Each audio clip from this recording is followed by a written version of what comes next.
मेरा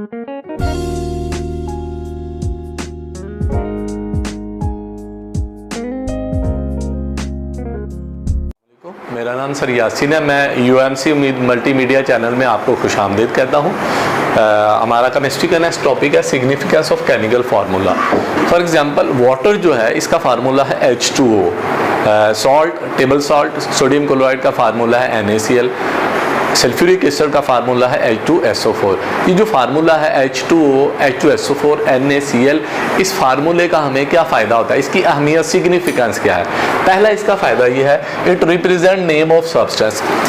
कहीं भी फार्मूला लिखा हो तो वो उस सब्सटेंस को जाहिर करता है। जैसे कहीं लिखा हो H2O तो वो वाटर सब्सटेंस को जाहिर करता है, कहीं लिखा हो NaCl तो वो नमक टेबल सॉल्ट सोडियम क्लोराइड को जाहिर करता है, कहीं लिखा हो C12H22O11 तो वो शुगर चीनी को जाहिर करता है। इसका मतलब फार्मूला किसी भी सब्सटेंस को रिप्रेजेंट करता है। ये पहला फ़ायदा है फार्मूले का। दूसरा फार्मूले का फ़ायदा ये है, it tells the name of element as present in the formula. ये फार्मूला में मौजूद एलिमेंट्स के नाम भी बताता है, सब्सटेंस में मौजूद एलिमेंट्स के नाम भी बताता है। जैसे फार्मूला है H2O तो H2O फार्मूला ये वाटर का फार्मूला है, ये दो एलिमेंट्स को शो करता है। H2O में दो एलिमेंट्स मौजूद है, एक हाइड्रोजन मौजूद है और दूसरा ऑक्सीजन। इसी तरह टेबल सॉल्ट का फार्मूला है NaCl तो इसमें दो एलिमेंट्स मौजूद हैं, Na सोडियम और Cl क्लोरीन। तो दूसरा फायदा ये हुआ, it tells the name of element present in the compound. ये कंपाउंड में एलिमेंट्स के नाम बताता है।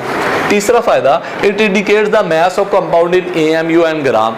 ये फार्मूला हमें कंपाउंड का मैस और कंपाउंड का मैस AMU में और ग्राम में जाहिर करता है। जैसे H2O इसका मास जो है 18 ग्राम होता है। इसी तरह NaCl इसका फार्मूला मास 58.5 ग्राम होता है।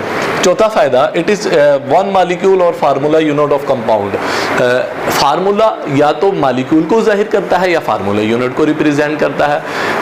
फॉर एग्जांपल NaCl ये एक मालिक्यूल को जाहिर करता है और जबकि H2O ये एक मालिक्यूल को जाहिर करता है और NaCl एक फार्मूला यूनिट को रिप्रेजेंट करता है। पांचवा फायदा फार्मूला का ये है, it tells the one mole of the molecule in balance chemical equation.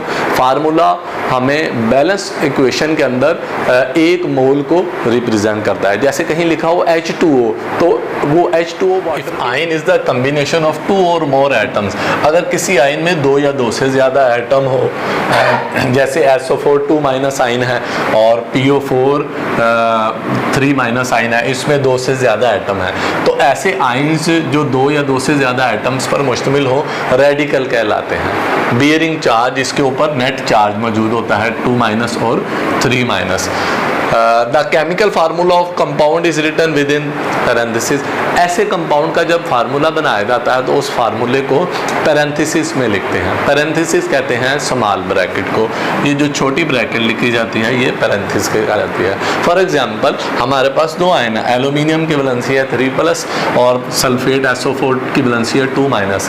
Cross exchange के तरीके के जरिए जब इसकी वैलेंसी लिखी जाती है तो 3 वैलेंसी को SO4 के नीचे लिखा जाता है, क्योंकि SO4 एक रेडिकल है, इसमें दो से ज़्यादा एटम्स मौजूद हैं, दो या दो से ज़्यादा, तो लिहाजा पैरेंथेसिस यूज़ करके इस वैलेंसी को लिखा जाता है। और इसी तरह सल्फेट की वैलेंसी -2 को एल्यूमिनियम के नीचे, चूँकि एल्यूमिनियम एक एटम है तो पैरेंथेसिस के बगैर इसकी वैलेंसी लिखी जाती है। इसी तरह कैल्शियम की वैलेंसी 2+ है और फास्फेट की वैलेंसी 3- है। क्रॉस एक्सचेंज के तरीके से वैलेंसी जब फास्फेट की वैलेंसी कैल्शियम के नीचे आती है, जो कि कैल्शियम एक एटम है, ब्रैकेट यूज पैरेंथेसिस यूज नहीं की जाती, लेकिन जब कैल्शियम की वैलेंसी 2 फास्फेट के नीचे जाती है, फास्फेट 5 एटमों का कलेक्शन है, इसमें 4 ऑक्सीजन और 1 फास्फेट है, तो उसकी वैलेंसी लिखने के लिए हम पैरेंथेसिस को ब्रैकेट को इस्तेमाल करते हैं।